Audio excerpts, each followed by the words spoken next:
afternoon and welcome to the fifth and final instalment of our Lunch and Learn series on new business models for regional publishing. I'm John Bergen and I coordinate our training network efforts in partnership with the Google News Initiative across Australia and New Zealand. And the Walkley Foundation has also partnered with the Google News Initiative to bring you the results of a 9-month-long independent research study called Project Kookaburra.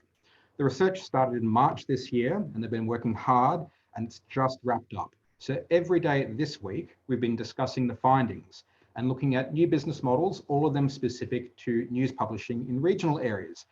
Now, of course, they're relevant in metro areas. Metro publishers often use the same techniques and tools we're about to share with you. However, due to thin resources or poor internet or other factors, regional and small publishers have sometimes been left behind. And that's why the Walkley Foundation is paying extra special attention to them. 5 independent news publishers from across Australia agreed to take part in new business model experiments. And this week, they are sharing their findings with you, along with the researchers who designed and conducted the program, Megan Brownlow and Simon Crerar. Megan is an independent consultant who specialises in the business side of the media and entertainment sector in Australia.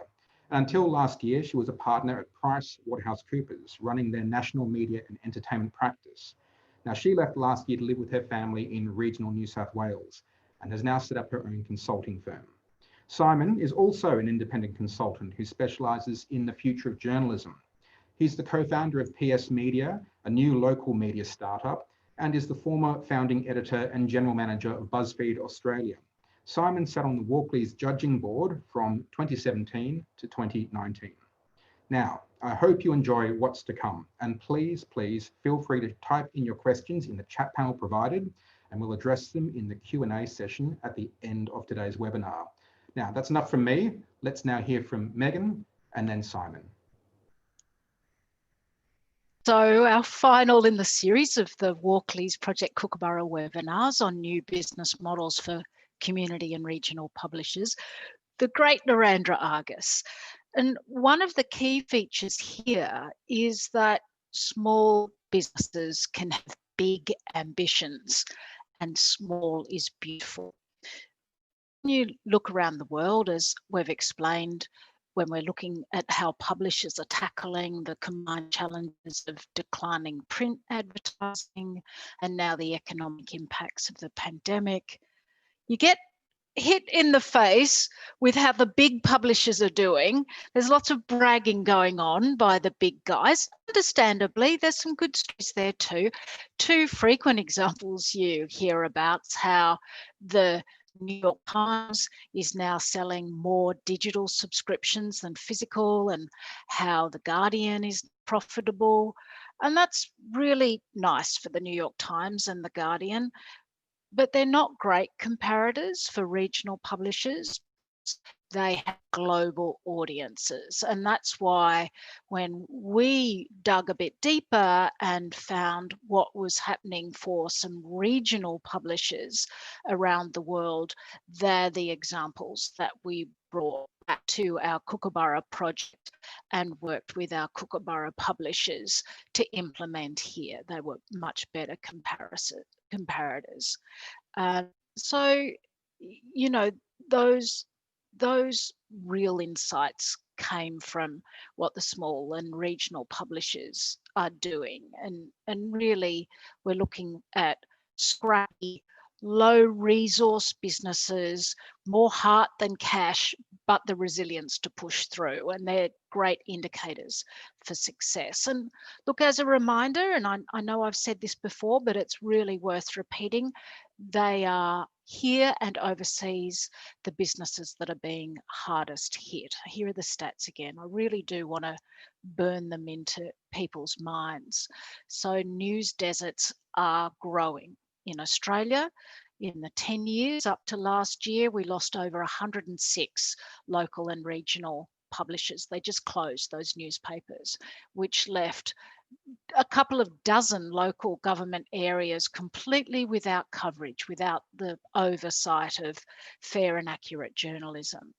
And then when the coronavirus hit earlier this year, that closed or paused another 100 publications here.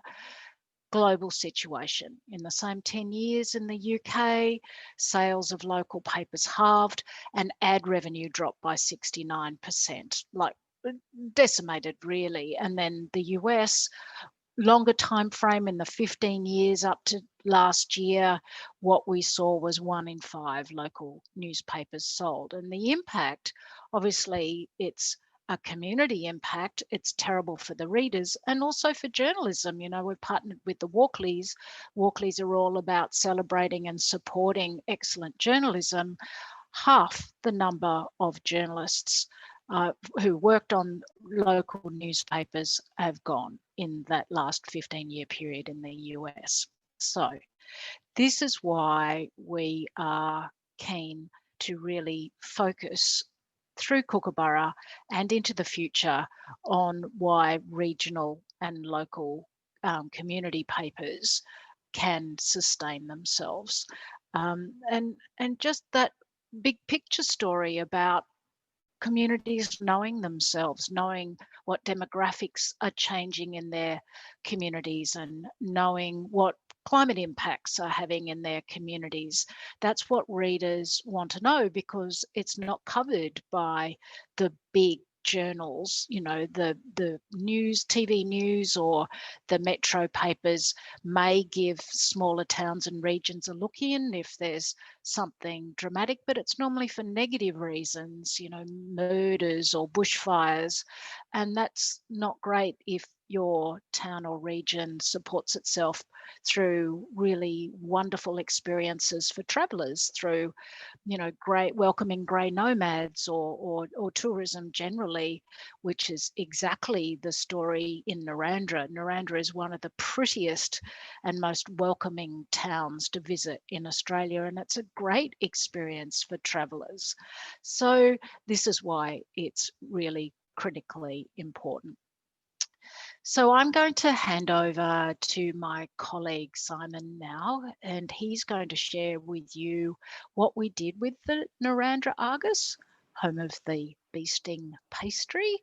If you don't know what that is, look it up, then you'll want one. It's got almonds and honey on top. It's really an absolutely divine, well, we can't say Narrandera specific because it's actually German originally, but Narrandera have made it their own.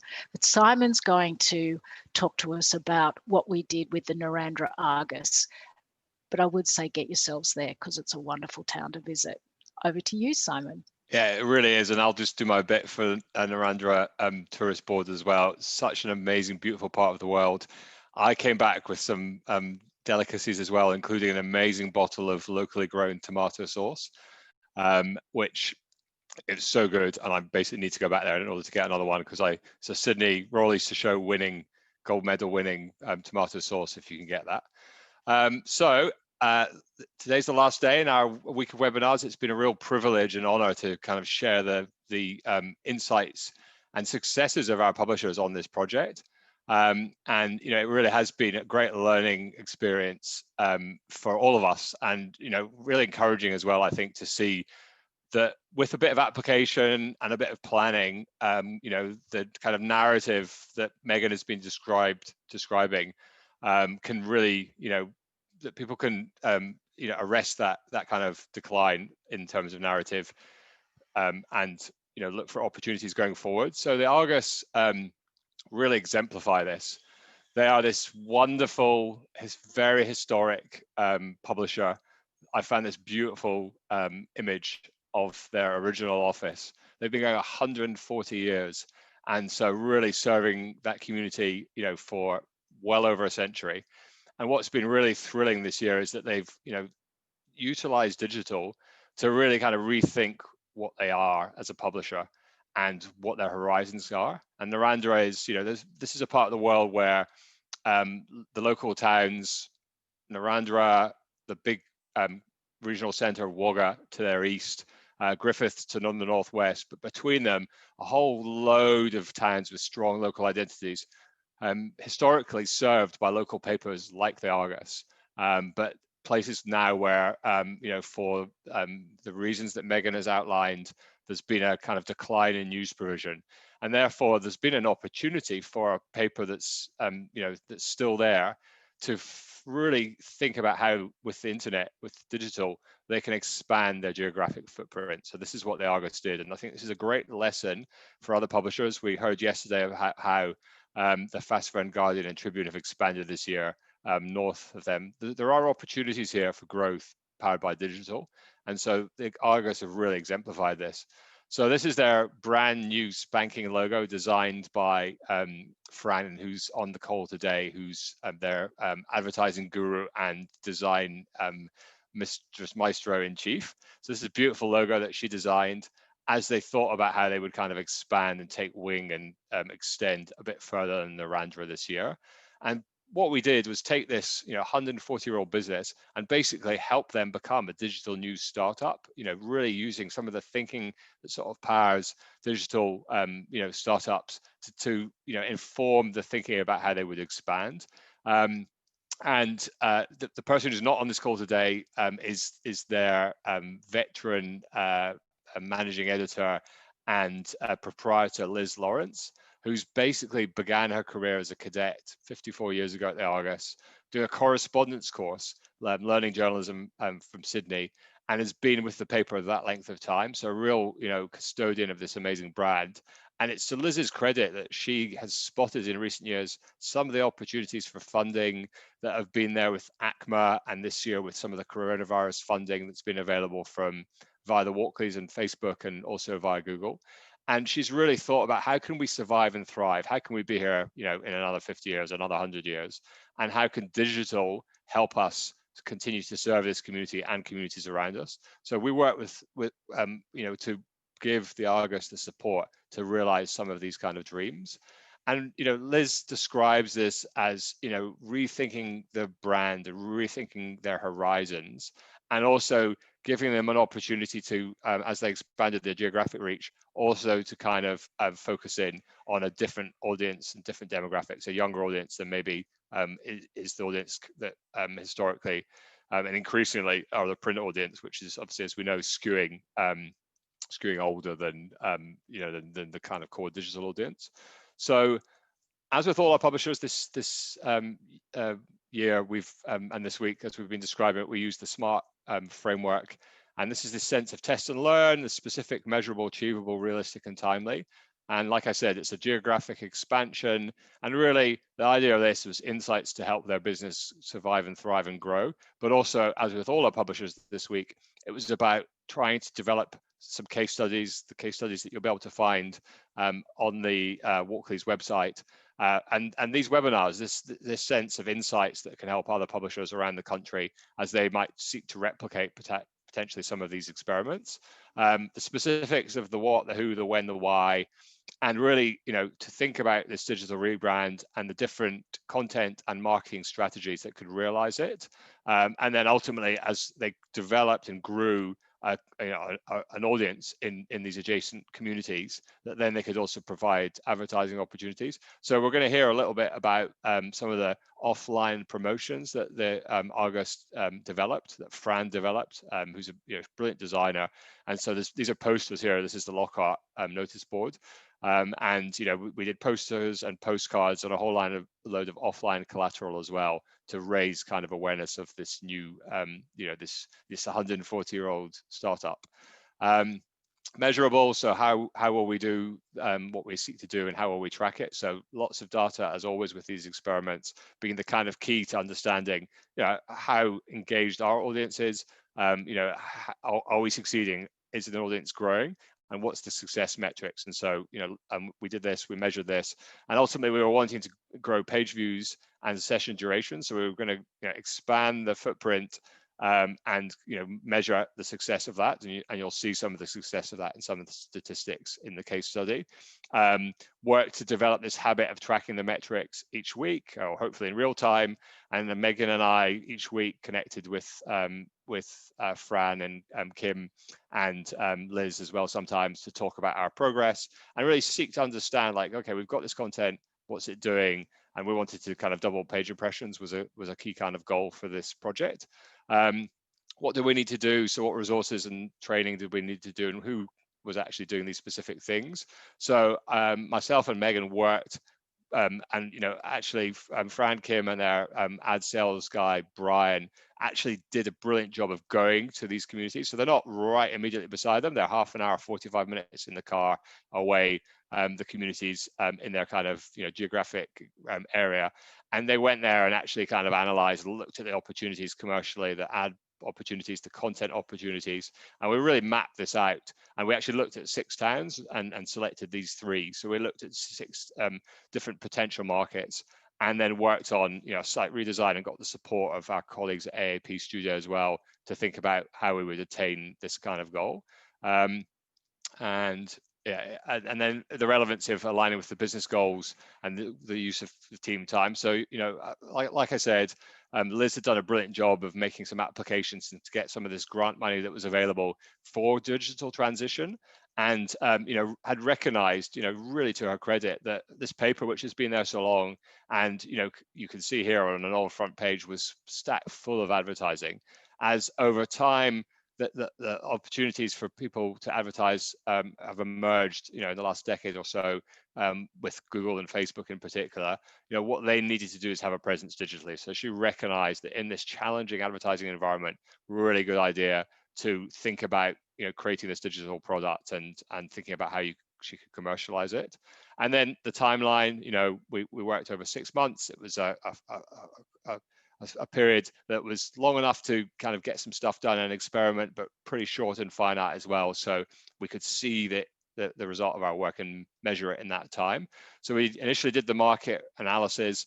The Argus were really swiftly first cab off the rank, and really eager to explore the opportunities around them. So we did that market analysis.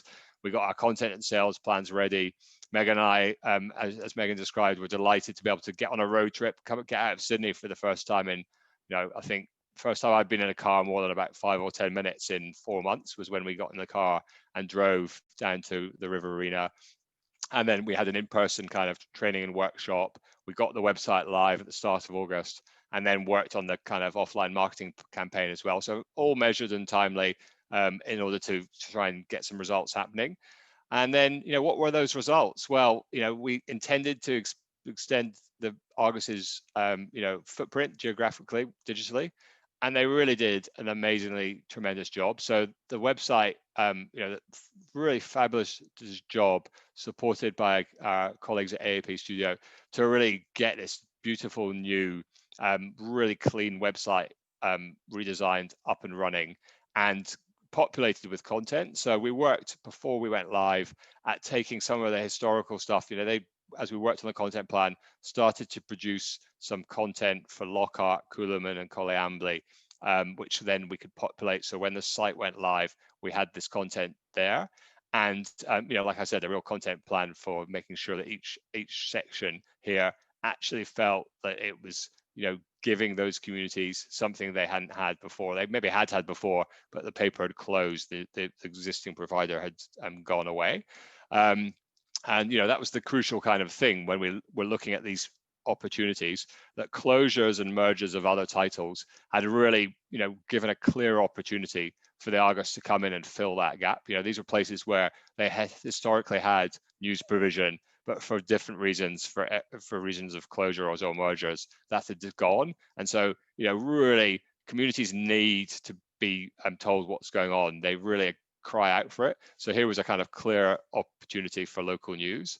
And, the team really embraced that and looked at how they could, with this enhanced website, build content that was really, informing people about what was going on and really useful and usable, and would encourage people to subscribe online, to pay their $8 a month or annual fee in order to get this content and get more, because they'd discovered this new online content for their town. So like I said, the mapping of the landscape was really good fun and really illuminating and interesting. I certainly learned a lot about these wonderful towns around there, and it was a real thrill to be able to drive in the kind of, and go through Coolum and see the areas that we've been talking about for so long. Detailed analysis of, who the communities were, what the demographics were. Some of these towns, particularly to the east, are being swollen by people commuting into Wagga, but all the media is coming out of Wagga, and it's not really focusing in on those towns. So just understanding the differentiators between them. Some of them obviously big, very big agricultural region, irrigation as well with the river, but like a diversity of communities at different stages. So really exploring those opportunities and determine which of those 6 we should go to and what content they really required. So what was kind of lacking there, what information needs could the Argus sate, and develop a specific content plan for each one of these. So this is all stuff that we did in a couple of months, and that Fran and Kim did a really brilliant job of really thinking analytically. And that takes a bit of time. And this was a year, as with all our publishers, where people had been under the pump and not working necessarily full time because of JobKeeper or some of the reporting resource that they'd had to scale back. So finding time to do this was a real accomplishment, but it allowed them to be analytical and not focused entirely. Obviously still a paper to get out every week, still days of the week, very busy on that, but also they really went above and beyond to find the time to think about this new opportunity, which it does take a bit of rolling up sleeves, but also the work that's done in that period, quite a short period in time, can really reap a good reward for the the expansion of the audience or the revenue going down the line. That analytical approach, data driven, of course, really thinking about like what are the growth goals that we're trying to hit. They did hit them very successfully. How can we track? So making sure that analytics is plugged in and is providing the data that we need. And Fran did a brilliant job of something that I think she'd been thinking about for a while, but we managed to get through this brilliant new media kit as well, which really told the story.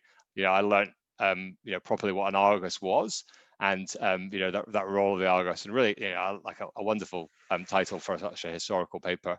And this culture of data analysis, so looking at the page views, and this is just a snapshot. You can see, these are the sections where Colleambi content, this new area they'd never covered before, on Coolabin and Lockhart, ranking in some of the biggest content of the day. So really interesting to see like the engagement that was coming to some of this content. And this media kit, like I said, that really captured this is when we put it together back in August. The numbers have changed. It's really a clear sense of the opportunity digitally to help them kind of tell the story of their rapidly expanding digital brand, which is really exciting. So the key results in summary are that the Argus expanded their horizons by identifying this market opportunity, by spending the time developing a strategy to take advantage of it, and designing this really tremendous website with Eurotown drop downs on the homepage. If you go there today, you can see it's definitely still a paper serving Narrandera, the town it's served, but really it's also a media organization now that digitally is serving its bigger community, its bigger footprint beyond. So under Eurotown and on the homepage, sections for all this content, and a growing audience there. You can see there that we've got this growing audience of people looking for the Argus to tell them about the town that they live in. And what this meant overall over the period that we were measuring from the relaunch in August was a doubling in monthly visitors, thanks to the extended coverage. So that's obviously all the people that were there visiting the site beforehand, doubling that, which is really significant. And even more significant was that this transition, as well as doubling the site visitors, boosted page impressions by 600%. So this was a massive increase. So now bigger audience, bigger opportunities commercially down the line once they start to storytell this opportunity, and a bigger audience as well for subscription revenue. So this is so great to see. Literally the day that we went live, people subscribing in these other communities and signing up for monthly or annual plans, and actually also the kind of diaspora of people beyond, even further afield. So people who were in Sydney or even interstate, I think maybe potentially one or two overseas as well. So that sense of people, really finding this digital opportunity to connect with the community that they cared about. And that number to me is just so amazing, that they increased page impressions by such a significant number. And that was obviously, a a validation of this expansion in terms of like the content, very receptive to the communities that they were opening up to serve. Also great work that Kim did with the editorial team on thinking about the importance of SEO and how, you know, a paper story which has historically worked in one way can be tweaked, and you know, a little bit of work on SEO can really make a big difference in terms of, you know, things like the cheese factory, which people are always searching for, and now you know, the Argus is ranking very high in search for this kind of evergreen content as well. So lots of smart ways that have you know, created an immediate kind of traffic dividend, which will really help the commercial team down the line kind of monetize against that when they can go to these communities and show this new audience. And just the work, you know, really, you know, Fran did amazing work redesigning the site, working on the logo, running this brilliant kind of cross-platform campaign for marketing with the print paper collateral. I'm sorry, 1 second. Shh, shh, shh. Sorry, that was a paper delivery that unfortunately all our publishers, girls, quiet. Shh. Okay. Shh. So this is the postcards that were dropped in the 3 different towns, which, you know, with Australia Post's help, you could go and specifically ask those communities, you know, what issues were they like? And I think that was really illuminating at the beginning to give us a sense of what each community was really interested in hearing about and what the issues that really mattered to them. So this was, we did custom postcards for each community with Australia Post's help were delivered. And this is a fairly low cost, effective way of direct marketing immediately to kind of raise awareness. And then those posters as well that you know, that Fran and Brian actually went and put into all sorts of different shops in the target towns, and that meant that they kind of, you know, raised a kind of awareness that here's a paper that's been serving the region since 1880 and is now here online serving this new place. So really just a tremendous use of kind of cross-platform thinking, and also growth in social follows over the period as well. So definitely people who started to read online deciding to follow the social accounts as well. And like I said at the top, I think, you know, this is testament, as some of our other publishers have shown, that you can, you know, with a desire to not stand still and to think of the opportunities that digital presents, you can flip the narrative of an industry in decline and show that we can spark green shoots and we can, you know, have positive signs with just a bit of experimental thinking. And for Liz, I think this is about the opportunity to ensure that the paper is there in 50 years' time, that by, you know, taking advantage of the opportunities to expand through digital, that there's new revenue streams and new subscription streams that can help the paper continue to survive and thrive going forward. This is when we went down there and actually appeared in the Argus, Megan and I and our colleagues at AAP and the crew at the paper as well. So it was really great to get out there and, you know, just a lovely bunch of people, as all our publishers are. So last piece of advice, I've shared 5 pieces of advice this week, which are in the Kookaburra Essentials pack that's on the Walkley's website that you'll be able to find, is the importance of making the tech, you know, and particularly when it's a steep learning curve technology, we all know that, making sure that the tech makes the production team's life easy rather than hard is really important. We definitely got a lot of help with the AAP studio here, who, you know, are obviously locally based in Australia and can support publishers. But really the idea of technology, and, you know, I worked with various different content management systems over 20 years and various extravagant, you know, tens of millions of dollars that and pounds that both the Times of London and News Corp Australia spent on making life harder actually for their reporters. So good technology is about, you know, technology that kind of gets out the way and that is simple and as easy as I like to think as kind of putting an email together. You write a headline, you write some body text, you put an image in there, and crucially, the powerful thing that technology can do is tell you how that content is received. It can spit back those data points. It can give you something to look at every day, to assess every week and month, and to show, you know, that technology, you know, can illuminate the opportunity going forward. And, you know, if you're lucky and you've got a local provider, then, you know, it's really great to take advantage of that. And, you know, any technology you're licensing or using on your website will have a human being at the end of it. And I'm, you know, really I encourage people to reach out and find that human being, find that person who can help hold their hand a little bit, because once you get over that steep learning curve, there's just so much benefit on the other side. And technology really is a great eye opener, and really data is the thing that will allow our industry to continue to survive and thrive going forward. So I'm going to hand you back to Megan, who's going to talk about how you can apply this and also introduce the wonderful Fran and Kim. Thanks, Simon.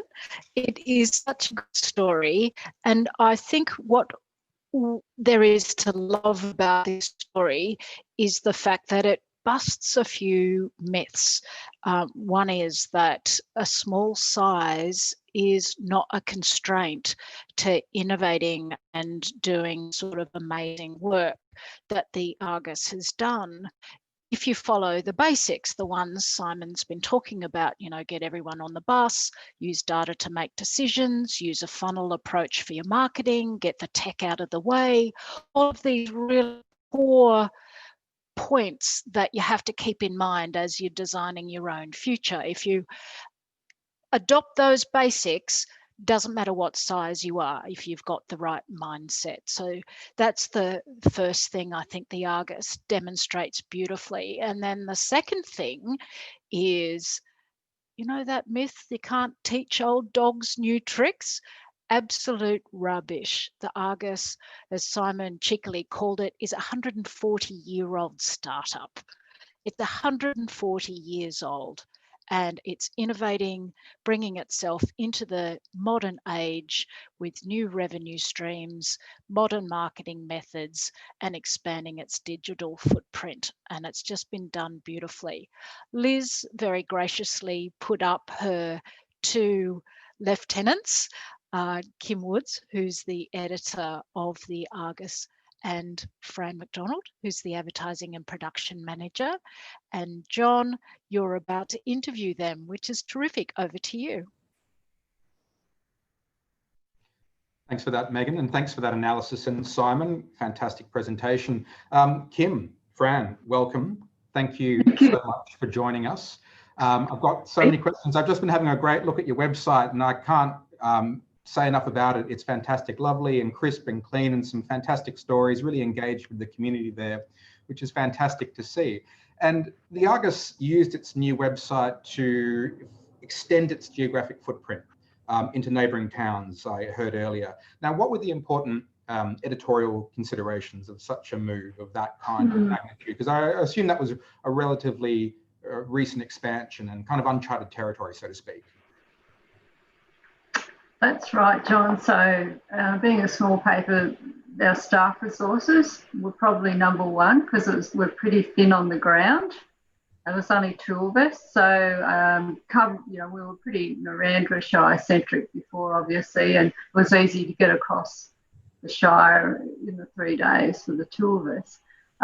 But bringing in those three local government areas that were on our boundary that had no masthead, or the masthead had disappeared, like Simon and Megan said, proved to be fairly logistically, a bit of a logistic nightmare in the beginning. We were wondering, because it was a 50-minute trip to get to each of these towns if you wanted to do your stories with photos on the ground. So Liz looked around and managed to get a correspondent in Coolman. So that certainly helped us there. But we did put on a trainee journalist in Lockhart. She has a farming background, so that sits really well with that community. She works 1 day a week for us, and then I'm able to go over to Coolman and Collyambley once a month to get a whole cache of stories on graphic stories on the ground. We had to be really careful not to tread on our loyal Narrandera readers. But we've had a lot of letters coming in, letters to the editor saying how they just love the new content. And it's quite refreshing to hear their response. Oh, so they're enjoying reading about all of the communities that are around them because they've got friends and families in those communities. Right, of course. And let's face it, we're a fairly mobile population these days. So we like to engage with what's happening in the other communities. So they've really embraced it. It's been quite exciting. That's wonderful to hear. Now, you mentioned just then, I think that there wasn't necessarily a masthead serving these adjacent communities. So in the planning phase, did you have to do an analysis of the surrounding towns, including a competitor analysis of news sources? And did that sort of factor into what the revenue opportunities were, or was it sort of like it was just there for the taking, so to speak? Well, I would say it was actually almost essentially there for the taking, John, because I mean, that's it. Yes, it's a wide geographic region, but in terms of competition, it is very thin on the ground. So having the benefit of local knowledge, having been born and bred in this area, it's being born and bred in the adjacent area and moving over, you know, I'm familiar. Yeah, I was familiar with what the ACM publications in the area were covered and what they did. So in my 12 years at the Daily Advertiser, I don't think I ever set an ad for Coolamon or Lockhart. So, you know, we had it would have been really nice to actually, you know, been able to do a proper, you know, invest in a proper market research for the area. I'm sure everybody would love to know the results of that kind of thing. But so what we were able to do was use the information that we had. So a quick glance at the census data for those neighbouring towns that, you know, I've played netball in Leeton. I've played, you know, played sport in these other towns. But other than that, you know, a quick look at the census data tells me that, okay, well, their demographic is very much like Narrandera. You know, the jobs are pretty much the same. So we can kind of assume that people are going to behave the same way, or their needs are almost the same. So, you know, it wasn't a difficult process to go in and go, okay, well, we can actually serve these people because we know that they're not getting coverage in these other publications. So, yeah, it was fairly simple when you put your mind to it to go, oh no, we do actually need to do that. So, yeah. Makes sense. And Kim, what did the website allow you to do when you expanded that you would have found, I guess, more difficult to do with a print product? So the previous website was very static. All we had loaded up each week was the front page lead and the back page lead, and that was totally it. And people weren't able to engage with it. So obviously it's, you know, been a greenfield site for us. We've been able to go to town on it. And load things up, things that normally wouldn't even make it into print. We wouldn't even consider like putting on paper. We ought to load up there daily, keep it fresh, anything that's breaking. We also, our regional stories for those 3 different areas are kept up fresh on their own dedicated drop-down page, which is really important for those communities, so they can click on, go straight to their own little news page. And Fran, you did an online, offline marketing campaign, is that right? To promote the new site and the expanded footprint. Can you share your thoughts about that? Tell us a little bit more about that. Yeah, sure. So I think, Phil, the offline online thing is obviously very key. I mean, online, we were trying to establish our online presence. You know, we did have a good Facebook following, but it was more to point towards the website or to direct people to purchase the physical paper, because, you know, we didn't have a digital edition, we didn't have a paywall, so we wanted to drive revenue to our new digital product. But that said, ask anybody around here, when you've only got 3G service, you know, internet's probably a bit sketchy in some places, so it couldn't just be a solely, here's a digital campaign to say, yes, we're going online, come on and join the party with us. So the first step in that process was actually to rebrand the paper, because as I said, as Simon said, there's all these little towns and they have their own identity. So us being the Narrandera Argus walking on in and saying, hey, we're here to serve you, and you know, we play these people in football, and you know, it probably gets a bit ugly depending on, you know, what side of the winning scoreboard you are. So we needed to sort of tone down our Narrandera centricity about that. So we actually, because everyone's colloquially calls us the Argus anyway, it was more of a step back to sort of, you know, make the focus on the Argus. Yes, we are the Narrandera Argus, but we are here to serve everybody. So we are the Argus, and so that was the catalyst behind the push of redesigning the masthead. And so with the offline campaign, of course, we put it to serve our readers. So I've got a lovely prop here. We did obviously to launch everything, the traditional 4-page wraparound, just to sort of detail the history. Yep. The fact that we have been around for 114 years. I mean, not me personally, but so and then to get ourselves, into the faces of, or eyes on what we were doing.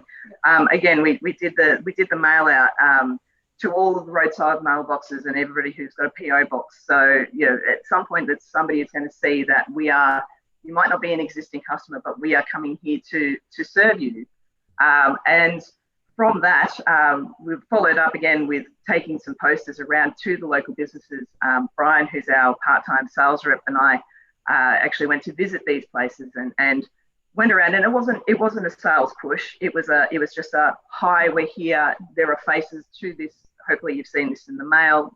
Can you put a poster up? Let us know, what you think, what we can do to serve you. And that was a little bit time consuming, but it should, and it has sort of reaped the reward in being able to have that connection with these people. So we're not a faceless corporation coming in to ply our trade. It's there are people behind it. So yeah.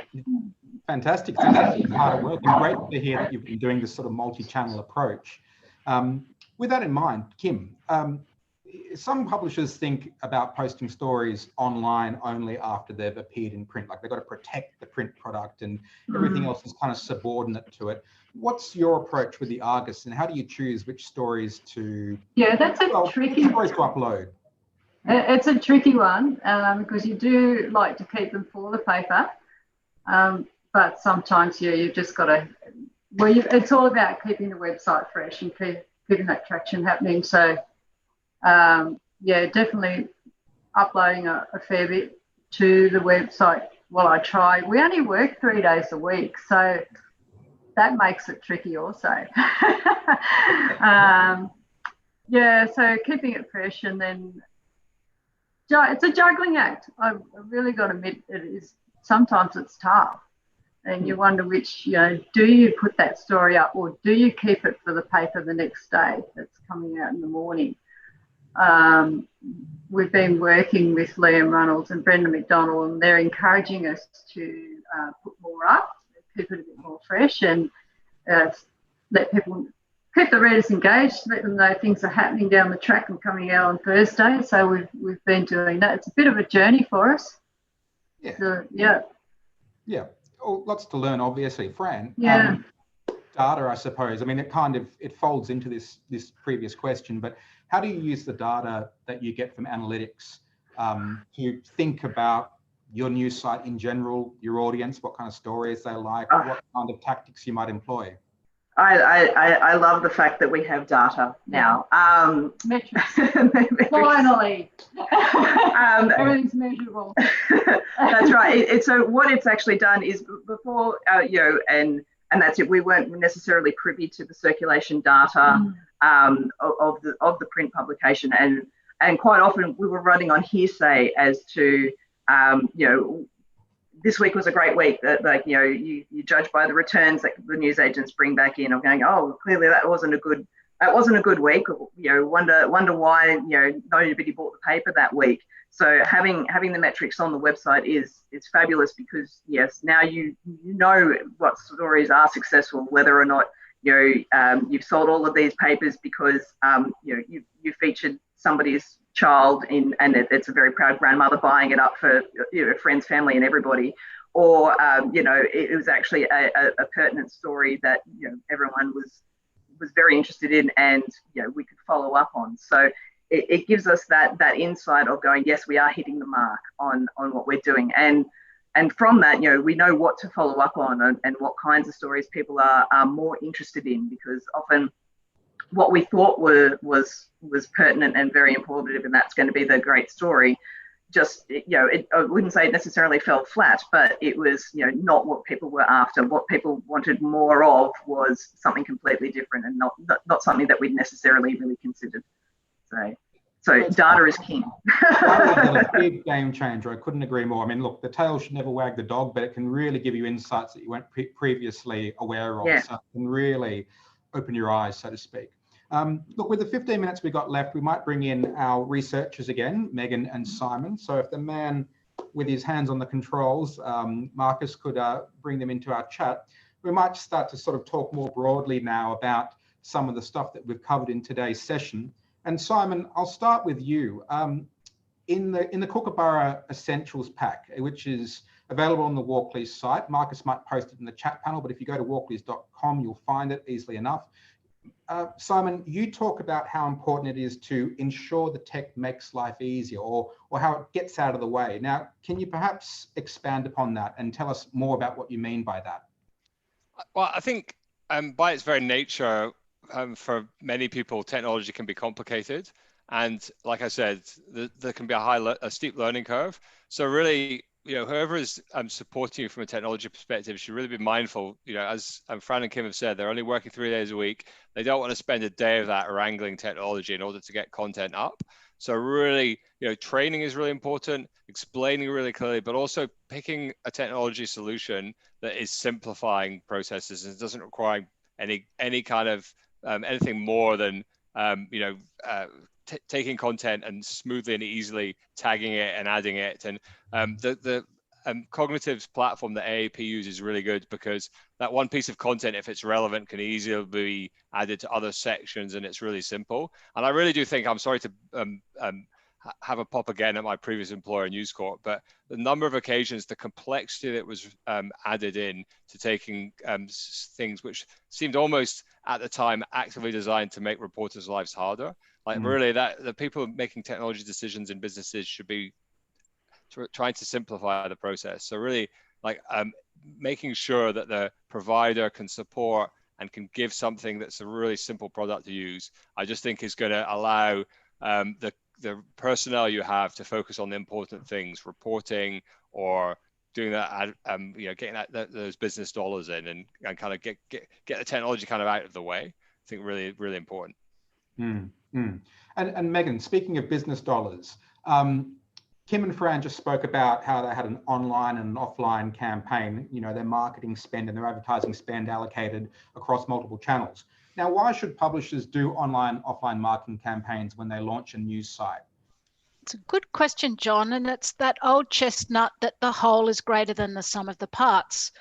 Physical assets like posters and postcards have a real great impact, and digital ads have a really good impact, and you put the two together and you get what is called in the marketing world a multiplier effect, which essentially means that the incremental cost of the additional marketing channel is worth it, because the benefit you get from the two working powerfully together is greater than the cost.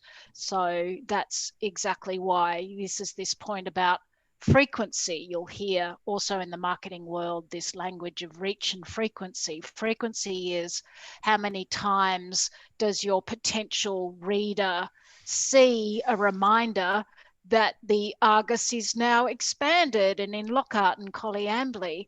Well, they might see it on the website, then they're reminded by getting a postcard, and certainly by the third touch point, they're there, you've got them. So that's exactly why, and these guys did it beautifully. Now, we've got a question from the audience, from Corinne, and I might just lob this to Fran and Kim, whoever feels best to answer it. It's just about data and unpacking that, and really about analytics. Now, correct me if I'm wrong, but you had no previous experience or only limited experience dealing with data. So a little bit of a learning curve, is it fair to say? Yes. We've talked a lot this week in previous sessions about metrics and about how everything's quantifiable and measurable, which is fantastic, but it can be a bit of a learning curve to scale. Which software was used? Was it done through Google Analytics? How hard did you find it to become familiar with that? Was it easy? Was it intuitive, or was it a little bit more difficult? Well, okay, so our previous web presence was basically just a WordPress website that we were uploading to. And so we used Google Analytics through that, which just gave us the insight of where people were viewing from and how many page views we got. As I said, the content wasn't fresh. It was literally just the front page and back page story, just so that we had a presence online. So moving to our new site, which was developed by AAP, and we're actually using their cognitives. So the being able to sort of distill what we are seeing, from that, the page views, the individual users, that kind of thing, it's easy enough to sort of navigate around once you sort of work out that particular tool. So I hope that helps. And while I've got you talking, changing the subject a little bit, but it's a great question for the Argus. Neil Varco asks, what was required logistically to make this happen, to make these changes come into effect? You mentioned bringing on a new reporter who knows ag back the front. What else did you need to do to expand, both within your newsroom, within your HQ, and sort of out there in the community? Well, editorially wise, basically it was the development of relationships with people in those communities that we were trying to serve. We do still rely a lot on contributed content. So somebody sending in a cricket report, for instance, is fabulous, because obviously we can't get around to cover everything. And so, we do have, there were the correspondence from those communities. In terms of production wise, I mean, as I say, AAP with their website was, without their help, there was no way we would be even venturing into this realm. The tech side and developing a proper website with a paywall was I suppose the key thing to our extension. And also the human aspect. A lot of our team are 55 plus, and they just didn't have their heads around the digital landscape. So Kookaburra enabled us to go back to 101, start there, and bring the whole team along with us. And made sure everybody understood the principles and where we were going and our goal. So that was really, really important to get there. So we're all still learning. Everybody on the whole team is still learning too, and it's still a journey. We'll get there. A worthwhile journey, absolutely. Yeah, definitely. Now, Simon, if I can just grab you once more, how should publishers think about preparing this competitor and perception map that you mentioned earlier before they enter new territories, before they expand? Well, it's about understanding the perceptions that the customer, the audience have of different brands that are in that marketplace, and understanding what the point of difference that your publication has. So what we deployed, and so it gives you insights as you do it into the existing competitive landscape from news provision, and helps you, as you clarify your position, kind of communicate where your brand stands out. So we use this thing, I'll hold up a kind of perceptual map there, a very kind of classic tool that has an axis which shows, what your paper does versus the others. You're hard to substitute or easily substitute, like you're a broad interest or a niche interest. And what we did with the areas that we were looking at was really map out where the news provision was, and deploy that tool as well, and then worked on like a positioning statement that kind of clarified, what the Argus stood for, and what it was seeking to represent, and that was leaning into, in this case, the kind of the rich heritage of this publisher, and the sense that although it was in this instance a kind of digital startup, it also was built on this 100 plus year history. And so we looked at articulating that, and then developed a kind of market positioning strategy. And so we did some other work here with each town, where we kind of mapped and looked in detail with each of the towns at like the other competitors and their pricing, and what kind of local content they had, and all those different things. And that sense of being analytical about that was really really crucial to looking at, well, what's lacking here that the Argus can fill in these particular communities. So I think that is really the process of doing it. While it was quite time consuming, and it meant that they were deeply informed about what was required and what the content needs that they were meeting before they got going. So really valuable exercise. I'll bet, yeah, really important to look before you leave.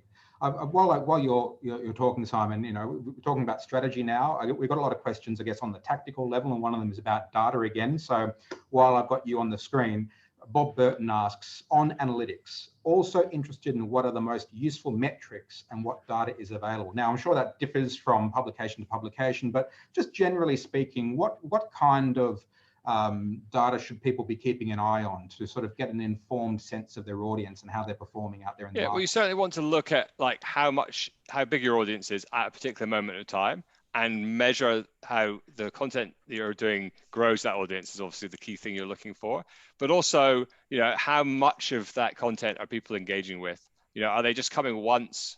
They've just come once, and if your unique views and your page views are fairly matched, they're not getting that richness there. So you really need to try and look at how you can increase and experiment with the type of content that's really resonating. And I think what's been really useful is to look at the overperforming content, the stuff that is 90th percentile overperforming everything else. So usually when you see hundreds of articles in a month, you'll see some that really spike. Now sometimes that's because they're a high news event, but often it's because there's a particular thing in terms of the headline or the framing or the type of content that's really resonated, and there's a good likelihood that if that content has worked for, say, Lockhart, it might work for Coolman or Colambly as well. There's a particular way of doing that. So really trying to look for what the data can tell you that can, over time. And I really love looking at it locally in the particular moment, each week, but over each month, and then to try and look at the trends over time.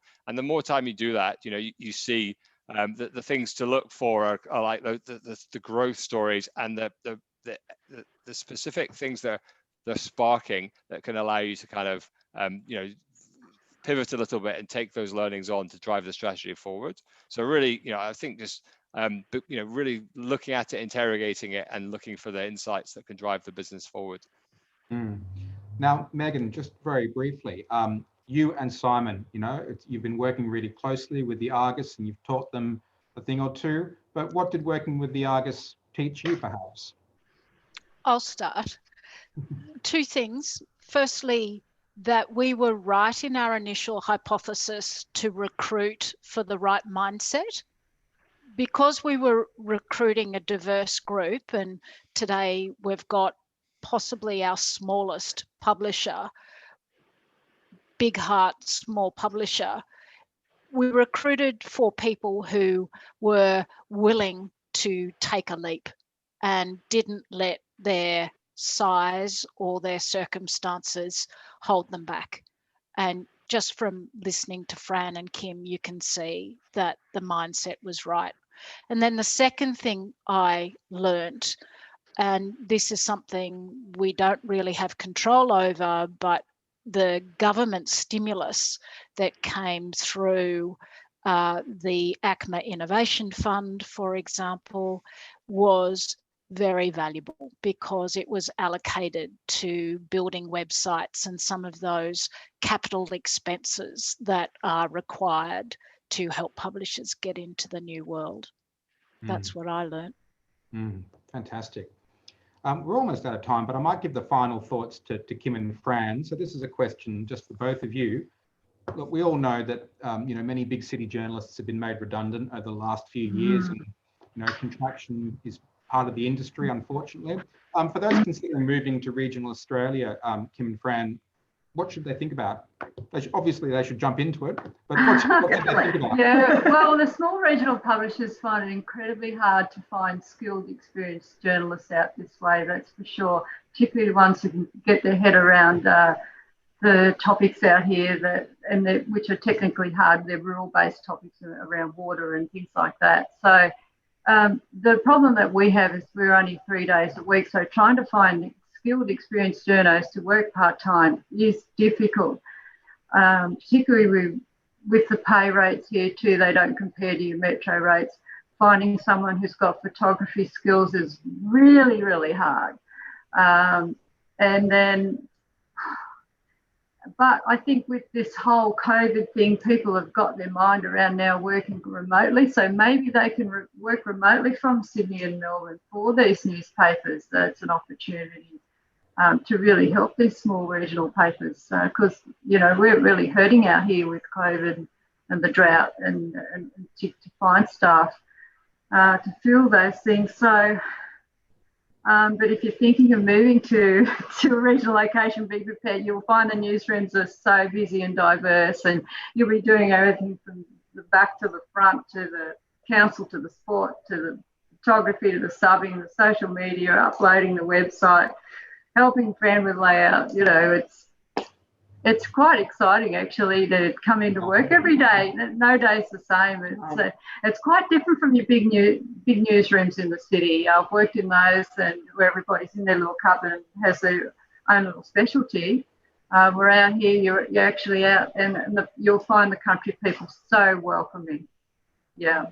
Fantastic. That's definitely. What about you, Fran? Yeah. There's a lot going on out there. That's for sure. Yeah. Yeah, that's it. I would say that doesn't just apply to journalists, to the technical side of things for graphics and print. They're thin on the ground out here too. So yeah, it's not just the journos that we struggle to find. Absolutely. It's all about multitasking in our business, isn't it? It is. Everybody gets it. There you go. If you're watching at home or in your office and you're thinking of one of the tree changes, as they say, hop in the car, get some fun, go out there and make it happen. Yep. Do it. We welcome the tree changes. Come have a country change, definitely. That's right, yeah.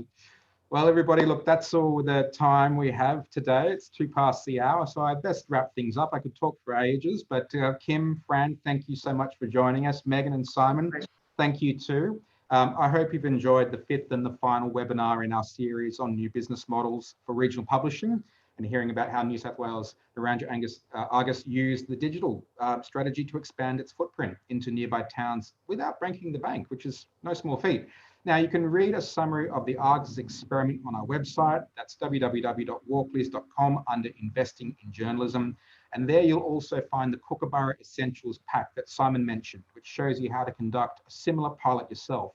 So once more, thank you, Megan. Thank you, Simon, Kim, and Fran for joining us today and being part of the Walkley's Lunch and Learn series. Now, don't forget to go to Narrandera and pick up one of the famous beer stings. I've been reading a review on TripAdvisor that gave them 5 stars, and one fellow said I would make a significant detour to buy one again. And if that's not high praise, I don't know what is. So everybody, that's it from me. Thank you so much for your time today, and goodbye. Our pleasure. Thank you, John. Bye-bye. Bye.